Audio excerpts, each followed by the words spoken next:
So welcome everyone. और आज हम लोग डिस्कस करने वाले हैं वर्क एंड एनर्जी, और बहुत ही मजेदार भी है। ठीक है ना, मजेदार इसलिए क्योंकि 11th में काम आएगा और बेसिक है यहाँ पे।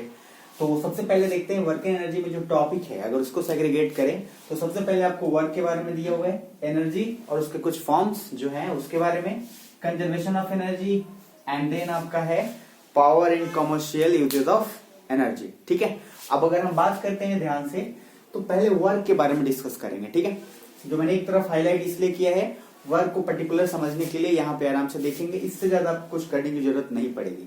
ठीक है, तो अब थोड़ा सा आगे इसको हम लोग फर्दर प्रोसीड करते हैं। ओके, तो वर्क के अंदर अगर डिस्कस करें तो वर्क के अंदर दो चीजें हम देखिए, जैसे मैंने यहाँ लिखा है W=F/S। एक बात पहले माइंड में क्लियर रख दीजिएगा, वर्क तभी डिफाइंड है, तभी हम कहेंगे कोई वर्क हुआ है जब उसमें फोर्स इंप्लीमेंट हुआ हो और उसमें कुछ डिस्प्लेसमेंट हुआ, अदरवाइज उसको हम वर्क नहीं कह सकते। जैसे एग्जांपल, अगर आप बकेट जो है फुल ऑफ वाटर लेके जा रहे हैं भारी, और आप बोले तो साइंस के अकॉर्डिंग वो कोई वर्क नहीं है। ठीक है, वर्क का यहाँ पे सिंपल मीनिंग साइंस के समझिएगा, अगर आपने फोर्स उस पर लगाया है तो डिस्प्लेसमेंट उसमें हुआ होना चाहिए, दैट्स इट। अगर इन दोनों केसेस को फुलफिल नहीं करता है तो साइंस के अकॉर्डिंग वो वर्क डिफाइंड नहीं है। बस इसके अलावा और बात बाकी कोई भी एग्जाम्पल है, कहीं सोचने की जरूरत नहीं है। सिंपल सोचिएगा, डिस्प्लेसमेंट हुआ है, ठीक है, नहीं हुआ है, बात खत्म, क्लियर। उसके बाद बात करते हैं तो उसका फॉर्मूला वही होता है, work is equal to force into displacement. अगर बात करते हैं एसआई यूनिट की तो न्यूटन मीटर या फिर जूल बोलते हैं।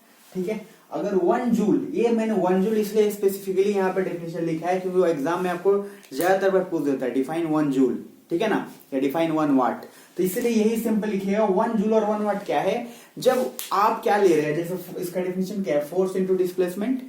तो फोर्स क्या है, न्यूटन उसका होता है, तो फोर्स का न्यूटन होता है। तो इसका मतलब क्या है कि जब फोर्स 1 न्यूटन लगा हो और डिस्प्लेसमेंट 1 मीटर हुआ हो तब 1 जूल होगा, सिंपल। इसलिए 1 joule is the amount of work done on an object when force 1 newton displaces it 1 metre along the direction of force. जिधर डायरेक्शन ऑफ फोर्स लगा है उधर के तरफ। अब एक बात और ध्यान में रखिएगा, इसमें क्या है, वर्क जो है वो स्केलर क्वांटिटी है। क्यों? क्योंकि इसमें मैग्नीट्यूड है, बस डायरेक्शन नहीं होता। अगर आगे बात करते हैं, वर्क पॉजिटिव कब होगा और वर्क नेगेटिव कब होगा। ठीक है, पॉजिटिव तब होगा जब आपने मान लीजिए जिस फोर्स अगर इधर डायरेक्शन में लगाया है, डिस्प्लेसमेंट उधर की तरफ ही हुआ है, मतलब when force implemented in the same direction and the displacement takes place in the same direction, then it is a positive work. अगर आपने फोर्स लगाया, डिस्प्लेसमेंट अपोजिट हुआ तो है आपका नेगेटिव। और इसका सबसे बेस्ट एग्जांपल क्या है, जैसे मान लीजिए ऊपर से कोई चीज आ रहा है, आपने छोड़ दिया, गिर रहा है अर्थ की तरफ, तो ऊपर से तो जो आ रहा है, तो आपने मान लीजिए डिस्प्लेसमेंट अगर ऐसे यूं पुश किया डाउन, तो आपने जिधर फोर्स लगाया उधर ही जा रहे हैं ऑब्जेक्ट। लेकिन अगर हम रिस्पेक्ट में बात करें किसके, ग्रेविटेशनल के, तो ग्रेविटेशनल का क्या है, उसके ग्रेविटेशनल को अपनी तरफ खींच रहा है ना, तो अगर उसके रिगार्डिंग और उसके रिस्पेक्ट में हम बात करें तो वहां पे अपोजिट है। ठीक है ना, तो मतलब सिंपल सा, जिधर फोर्स लगे उसको ध्यान में रखना है कि उधर जिधर डायरेक्शन है, फोर्स जिधर लगा डिस्प्लेसमेंट उधर हुआ, पॉजिटिव फोर्स लगा है डिस्प्लेसमेंट अपोजिट हुआ, नेगेटिव हुआ, दैट्स इट। तो वर्क के अंदर आपको बस सिंपल इतना ही चीज दिमाग में रखना है, इसके अलावा और कुछ नहीं। एक चीज और, एसआई यूनिट जितने भी हैं इस वर्ल्ड में, लगभग जनरली सारे के सारे एसआई यूनिट साइंटिस्ट के नाम पे हुए हैं। जैसे अगर मान लीजिए पावर की बात करें, उसके एसआई यूनिट वाट है, तो जेम्स वाट का उसमें रोल है, जेम्स वाट के नाम पे एसआई यूनिट है। सेम एज अगर एनर्जी है तो 1 जूल है तो वो भी साइंटिस्ट के नाम पे है। तो जनरली हमेशा याद रखिएगा, एसआई यूनिट साइंटिस्ट के नाम पे ही होते हैं। अब हम बात करते हैं एनर्जी की। एनर्जी क्या होता है, कैपेसिटी टू डू वर्क, मतलब बोलते हैं ना क्षमता, औकात, ठीक है, कितनी है काम करने की, दैट इज एनर्जी। अब एनर्जी का बात बोलते हैं तो 1 joule energy is needed to do 1 joule of work. अगर 1 जूल काम करना है तो 1 जूल ऑफ एनर्जी आपको चाहिए। ठीक है, एनर्जी के फॉर्म्स जनरली बात करें तो फॉर्म्स ऑफ एनर्जी बहुत काइंड्स होते हैं। जैसे यहाँ पे काइनेटिक एनर्जी है, पोटेंशियल एनर्जी, मैंने के ही लिखा है शॉर्ट फॉर्म में, तो काइनेटिक एनर्जी, टी मतलब पोटेंशियल एनर्जी। अगर इन दोनों को ऐड करके एक साथ रखे तो बन जाता है मैकेनिकल एनर्जी, यानी कि mechanical energy equal to kinetic energy plus potential energy.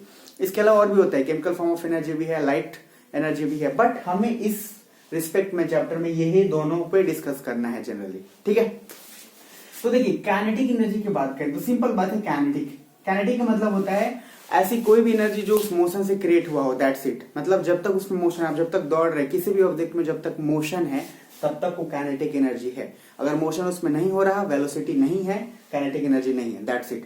Potential energy क्या है अकॉर्डिंग टू द हाइट, इसीलिए यहाँ पे फॉर्मूला लिखा है पहले। काइनेटिक एनर्जी क्या है half m v square, m क्या है मास ऑफ द ऑब्जेक्ट कितना है, और वेलोसिटी वी स्क्वायर उसकी वेलोसिटी कितनी है, दैट्स इट। इसके अलावा और कुछ दिमाग में रखना है। याद रखिएगा अगर मोशन या मूवमेंट नहीं हो रहा है काइनेटिक एनर्जी वहां पे पॉसिबल नहीं है। सिंपल, इससे ज्यादा कुछ आपको डिटेल में अंदर जाना ही नहीं है। अगर ऑब्जेक्ट रुका हुआ है दैट्स इट, उसमें काइनेटिक एनर्जी नहीं होगा, काइनेटिक एनर्जी जीरो होगा। पोटेंशियल एनर्जी की बात करते हैं mgh, यहाँ h क्या है हाइट है। जैसे आप अगर इसको मैं लेके ऊपर जा रहा हूं, ठीक है, अगर टॉप इतने ऊपर, तो जो इसमें वर्क जो एनर्जी लग रहा है या जो वर्क हुआ नीचे से ऊपर ले जाने में, तो वो वर्क जो है वो हाइट के ऊपर डिपेंड करता है। यानी कि हाइट जितना एबव आप लेके जा रहे हो पोटेंशियल एनर्जी उतना होगा। अगर ये जैसे नीचे जाता जाएगा, ठीक है ना, तो पोटेंशियल एनर्जी तो नीचे जाएगा तो घटता जाएगा। काइनेटिक एनर्जी जैसे ही ग्राउंड पे पहुंचेगा वहां से काइनेटिक एनर्जी का हो जाएगा। समझ में आ रहा है आपको? तो पोटेंशियल एनर्जी का mgh है मास जी, ग्रेविटी का वैल्यू आप 9.8 लोगे, नहीं तो 10 ले सकते हो कैलकुलेशन में, कोई प्रॉब्लम नहीं है, ऑलरेडी मैंने बात बताया हुआ भी है। और मैकेनिकल एनर्जी क्या है kinetic energy plus potential energy. दूसरा देखिए कंजर्वेशन ऑफ एनर्जी, बहुत बार आप सुनते हैं energy cannot be cannot be destroyed, cannot be created, it can transform from one form of. तो वो सिंपल होता है कि जब आप एक फॉर्म से दूसरे फॉर्म लेते हैं तो एनर्जी ऐसा नहीं है कि कम हो जाता है। देखिए जनरली अगर बात करते हैं उसमें कुछ होता है अमाउंट ऑफ कम, लेकिन उसको नेग्लिजिबल मानते हैं। तो energy can be transform from one form to another, मतलब मैकेनिकल एनर्जी से पोटेंशियल एनर्जी में लाइट एनर्जी, ये सब ट्रांसफॉर्म होता है और जनरली होता ही रहेगा। तो कंजर्वेशन ऑफ एनर्जी बस वही है, उसमें आप सीधा एक ही लाइन लिखेंगे, energy can not be created not be destroyed, it can be transform from one form of energy to other. और दूसरा उसमें आप इक्वेशन एक लिख सकते हैं kinetic energy plus potential energy equal to constant. ये क्यों होता है? जब आप ऊपर से कोई ऑब्जेक्ट को छोड़ते हैं तो जैसे नीचे वो आता रहता है उस समय काइनेटिक एनर्जी और पोटेंशियल एनर्जी दोनों ही कांस्टेंट होता रहता है, जितना वो उतना वो। तो उस केस में क्यों? क्योंकि यहाँ पे बोला जाता है मैकेनिकल एनर्जी जो है जनरली क्रिएट होता है। जब भी kinetic energy plus potential energy लिखेंगे तो आप मैकेनिकल एनर्जी एकदम बोलेंगे। तो ये बात करते हैं पावर की। तो पावर सिंपल क्या होता है? Rate of doing work. Rate जैसी वर्ड आ जाता है, मतलब रेट जैसी वर्ड आया, रेट के आने के समय मतलब नीचे टाइम लगा, और टाइम का ऐसा यूनिट क्या होता है? सेकंड्स। तो सिंपल आपको दिमाग में रखना है power is equal to work upon time. Work को टाइम से डिवाइड करें, दैट्स इट। ऐसा यूनिट क्या है? वाट। ऑलरेडी बताया जेम्स वाट के नाम पे है ये। अब इसमें कुछ कुछ वर्ड है, जैसे 1 kilowatt is equal to 1000 watt. Kilo जुड़ा 1000 हो गया। अब 1 kilowatt 1000 joule per second.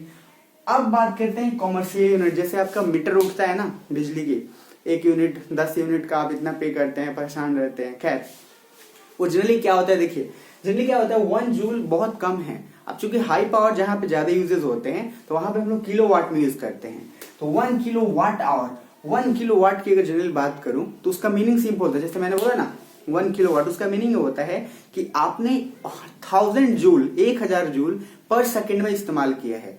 और इसी का सेम मीनिंग होता है आपके यूनिट में। 1 यूनिट मतलब सिर्फ आप 1 यूनिट समझते हैं ना, उसका मीनिंग क्या है? इतना है 3.6 into 10 to the power 6 joule. क्यों? देखिए मैंने बोला आप वो 1000 जो है वाट यूज कर रहे हैं पर सेकेंड, और यहाँ पे क्या है? किलोवाट आवर, घंटे। तो आप मल्टीप्लाई कितने से करेंगे? 3600 से, ठीक है, 1000 इंटू 3600, तो ये आपको ये मिलेगा 3.6 into 10 to the power 6 joule. तो इसके बाद से एक बात ध्यान रखिएगा कि आप 1 यूनिट बोलते हैं, इसका मतलब कुछ 1 यूनिट बहुत कम नहीं होता, उसका मतलब क्या होता है? 3.6 into 10 to the power 6 joule लगभग, समझ लीजिए, ठीक है ना। और 1 किलोवाट आवर बेसिकली वही होता है। तो ये कॉमर्शियल यूनिट जो हम अपने घर में यूनिट यूज करते हैं उसके बारे में है। पावर का आपका rate of doing work, that's it.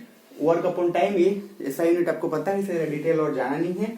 और ओवरऑल अगर बात करें तो जितना मैंने बताया है, अगर इसको आप पूरा का पूरा तरह से अगर कंप्लीट कर लेते हैं तो आपको कोई प्रॉब्लम नहीं होगा, कहीं से कोई दिक्कत आने वाली नहीं, ठीक है। इससे ज्यादा आपको कुछ ना दिमाग लगाना है ना कुछ करना है, बस एज इट इज जैसे बताया उसको खत्म कर लीजिए। और जो छोटे छोटे चीज, जैसे 1 जूल का मैंने डेफिनेशन यहाँ दिया था, ठीक है, उसी तरीके से किसी भी 1 वाट भी आ जाए तो सेम क्या करना है? वर्क। तो उसी तरह से 1 वर्क का जो यूनिट है उतना 1 पे ले लेना है, टाइम है तो 1 सेकेंड ले लेना है, बस उसको डिफाइन कर देना है, दैट्स इट। बात बाकी अगर मैं कंक्लूड करूं तो सिंपल से क्या है, पूरे चैप्टर में वर्क के बारे में पढ़ लिया, एनर्जी का फॉर्म हो गया, जैसे ज्यादातर kinetic energy plus potential energy, conservation of energy हो गए, पावर हो गए, and then commercial unit of energy हो गए, ठीक है। इसके अलावा कुछ नहीं। फिर कुछ भी प्रॉब्लम है तो अगर आप मेरे से पूछ सकते हैं, और अगर प्रॉब्लम नहीं है दैट्स इट, फाइन। फिर मिलते हैं हम नेक्स्ट वीडियो में।